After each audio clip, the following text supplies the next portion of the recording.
रहीम। मैं कहूँगा कि मरियम नवाज शरीफ ने बखर में ये जश्न बहारा का मेला मुनक़िद करा के बखर की आवाम के दिल जीत लिए हैं और इसमें खसूसी मेहनत डिप्टी कमिश्नर चौधरी मोहम्मद अशरफ साहब की, इसको जितना भी हम दाद तहसीन दें बहुत कम है। और उनके साथ ADCG अब्बास रज़ा नासिर, इनकी मेहनतों से ये 3 दिनों से बखर में रौनकें लगी हुई हैं और बखर के बासी इसको बहुत अप्रिशिएट कर रहे हैं। और मरियम नवाज शरीफ को इसका बहुत क्रेडिट जाता है कि उन्होंने बखर के लिए ये तफरीही मेला जो है वो मुनक़िद कराया।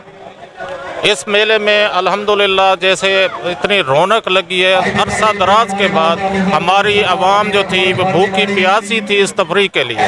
तो यहाँ पे इस मेले का इनेकाद करा के मरियम नवाज शरीफ ने जहाँ पे अपना जो है मुस्लिम लीग का विजन को बरकरार रखा, वहाँ पे ये बताया है कि वो अवाम और हमारी पब्लिक के लिए कितनी मुखलिस हैं। हम उनको दिल की गहराइयों से मरियम नवाज शरीफ को दाद तहसीन पेश करते हैं कि उन्होंने बखर में इतना अच्छा प्रोग्राम तफरीही मेला जो है वो मुहैया किया। बहुत शुक्रिया।